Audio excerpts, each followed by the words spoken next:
अच्छा जी, तो ये आपको जैसे नज़र आ रहे हैं, ठीक है, इंटर मूवमेंट है एक दूसरे के अंदर मिक्सड हुए में, ठीक है। ये जो लेयर है इसको हम बोलते हैं मेड्यूला। इसके लास्ट पे होती है आपके पास लोअर कॉर्टेक्स, उसके नीचे आपके पास राइजाइंस होते हैं, ठीक है। लोअर कॉर्टेक्स क्या है, सबसे जो लोअर पार्ट है इसमें जो आपके पास हाइफी वो पैरेलल होते हैं, जैसे कि आपको ये अरेंजमेंट नज़र आ रही है, ठीक है। लोअर जो सरफेस है थैलस के, उसके बिल्कुल एग्जैक्टली पैरेलल मैनर में होते हैं आपके पास। इसके नीचे आपके पास राइजेंस प्रेजेंट होते हैं, ठीक है। और इसका काम क्या होता है, थैलस को किसी भी सबस्ट्रेट के साथ अटैचमेंट करवाना, ठीक है। ये इसका फंक्शन है। तो ये इसकी थी स्ट्रक्चर था। अब बात करते हैं लाइफ साइकिल यानी रिप्रोडक्शन की। वही 3 टाइप की रिप्रोडक्शन इसमें पाई जाती है। आपके पास वेजिटेटिव है, एसेक्सुअल और सेक्सुअल वे ऑफ रिप्रोडक्शन है। वेजिटेटिव रिप्रोडक्शन इनमें होती है फ्रेगमेंटेशन की मदद से, और दूसरी जो है आपके पास सोरिडिया की मदद से होती है, ठीक है। फ्रेगमेंटेशन का प्रोसीजर आपको पता ही, यानी थैलस का कोई जो पार्ट है वो ब्रेक हो जाए, ठीक है। और जो या फिर जो पिछला जो पार्ट था उसकी डेथ, या कोई ओल्डर जो पार्ट है वो डेथ हो जाए, या उसकी कोई इंसिडेंटल इंजरी हो जाए, तो हर जो फ्रेगमेंट होता है लाइकन्स का, उनमें एबिलिटी होती है कि वो ग्रो कर सके और आपके पास एक प्रॉपर जो है वो लाइकन प्रोड्यूस कर सके, ठीक है। तो ये आपके पास फ्रेगमेंटेशन। सोरिडिया क्या है कि इसमें जो ना वाइट पस्यूल बनते हैं, ठीक है, जो आपके हाइफी है उसकी अपर सरफेस के ऊपर, ठीक है। और हर जो सोरिडियम है इसमें आपके पास जो एल्गल सेल है वो उसके अंदर एक एल्गल सेल होता है, और उस जो एल्गल सेल है उसको फंगस ने, आपके फंगल हाइफी ने एनवेलप किया होता है, यानी बाहर आपके फंगल हाइफी है, उसके अंदर आपका एल्गल लेयर है, ठीक है, एल्गल सेल्स हैं, ठीक है। और ये जो है ना आपके पास एक न्यू थैलस में जब इसकी डी अटैचमेंट हो जाती है, रिमूव होता है ना, तो ये एक नया आपके पास जो है पूरा का पूरा लाइकन क्रिएट कर सकता है, ठीक है। तो ये आपके पास सूर्य, ये देख रहे हैं, ये जो आउट ग्रोथ बनी है ना, इसमें एल्गल लेयर बाहर वाली जो आपके पास फंगल लेयर है, ये डी अटैच होता है, तो ये आपके पास एक लाइकन क्रिएट कर देता है। एसेक्सुअल वे ऑफ रिप्रोडक्शन जो है उसमें आपके पास पाइनीडियाज हैं या पाइनीडियोस्पोर्स, ठीक है। इसमें क्या होता है, फ्लास शेप एसेक्सुअल रिप्रोडक्टिव बॉडीज़ बनती हैं। ये आपके पास फ्लास शेप, ये आपको साइड में नज़र आ रहा होगा डायग्राम में, ठीक है। इसमें आपके पास साइनिडियस प्रेजेंट होते हैं, ठीक है। जो आपके पास ये जो थैलस है इसके अंदर आपके पास ये पोर्स बने, ये स्मॉल होते हैं, ठीक है, राउंडेड होते हैं और यूनिसेलुलर यानी सिंगल सेल्ड होते हैं, ठीक है। इसको हम बोलते हैं साइनिडियस पोर्स, ठीक है। और ये आपके पास आगे साइनिडियस बनाते हैं, और जिसने आगे आगे जाके आपका थैलस क्रिएट करना होता है।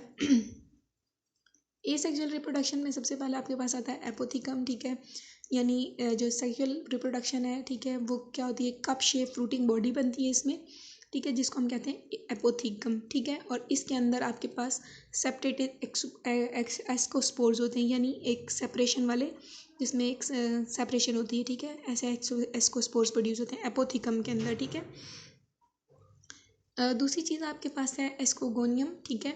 ये फीमेल रिप्रोडक्टिव ऑर्गन है जिसको हम एस्कोगोनियम या कार्पोगोनियम कहते हैं, और ये आपके पास जो डेवलप होता है, ये एल्गल जो लेयर होती है उसके हाइफी, उसमें जो डीप हाइफी गया होता है उसके अंदर ये प्रोड्यूस होता है, यानी फंगस का जो हाइफी एल्गल लेयर के अंदर प्रेजेंट होता है उसमें ये प्रोड्यूस होता है, ठीक है। ये लॉन्ग होता है, मल्टीसेलुलर हाइफी है, ठीक है, और ये कॉइल्ड होता है बेस पर जाकर, अगर आप नीचे ये देख सकते हैं, ठीक है। ये बहुत ज़्यादा कॉइल्ड होता है, और इसके ऊपर जो है आपके पास ट्राइकोगाइन की एक स्ट्रेट लेयर प्रेजेंट होती है, जैसे कि ये आपके पास नज़र आ रहा होगा, ये जो बाहर आ रही है, ठीक है। ट्राइकोगाइन जो है ना वो कुछ ही स्पीशीज़ में प्रेजेंट होता है, मतलब प्रोजेक्ट बाहर की तरफ जो प्रोजेक्ट हुआ होता है, कुछ ही स्पीशीज़ में प्रोजेक्ट हुआ था, यानी बाहर की तरफ ये जो नज़र आ रहा है आपको छोटी सी इसकी लेयर, ठीक है। इसके अंदर एक से ज़्यादा जो है एस्कोगोनियम जो है वो डेवलप हो सकते हैं, ठीक है।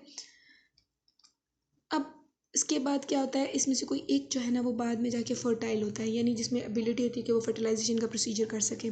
दूसरी चीज़ आपके पास जो सेक्सुअल ऑर्गन है वो स्पर्मेटोगोनियम है, ठीक है, या स्पर्मोगोनियम जिसको आप बोलते हैं, ये मेल रिप्रोडक्टिव ऑर्गन है, जिसको हम जो दूसरा नाम देते हैं साइनियम देते हैं, ठीक है।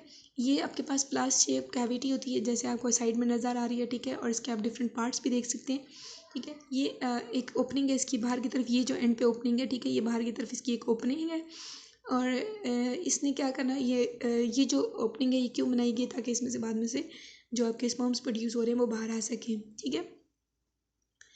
अच्छा जी, इसके आउटर साइड पे आपको नज़र आ रहे होंगे फर्टाइल हाइफी है, और इसकी इनर जो सरफेस है इसमें आपके पास स्पर्मोगोनियम्स प्रोड्यूस हो रहे हैं, ठीक है। और ये नॉन मोटाइल्स पर गेमीट्स हैं, ठीक है। इसमें बहुत ज़्यादा नंबर प्रोड्यूस होता है, लेकिन ये नॉन मोटाइल है, यानी मूव नहीं कर सकता, ठीक है। और ये जो स्पर्मेटियाज है, ये जो है ना आपका जो फंक्शनल मेल गैमीट है, यानी जिसने आगे जाके फर्टिलाइजेशन का प्रोसीजर करना है, ये वो है, ठीक है। अब होगी फर्टिलाइजेशन, यानी कोई रिसेप्टिव हाइफी आएगा और उसने क्या करना है, आपके पास स्पर्मेटिया को एस्कोगोनियम तक पहुंचाना है, ठीक है।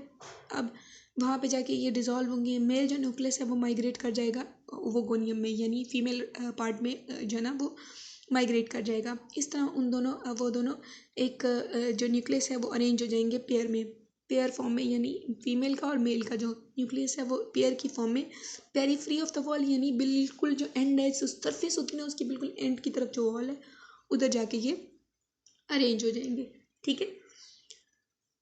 अब जो है ना इसमें होगी एस्कस फॉर्मेशन, ठीक है। जो ओवोगोनियम की जो वॉल थी, ठीक है, वहाँ से क्या होगा, एस्कोगोनस हाइफी डेवलपमेंट स्टार्ट कर देगा। और ये जो डिप्लॉइड न्यूक्लियस है ना, जिसमें फीमेल और फीमेल दोनों थे, ठीक है, उनकी डिवीजन स्टार्ट हो जाएगी, ठीक है।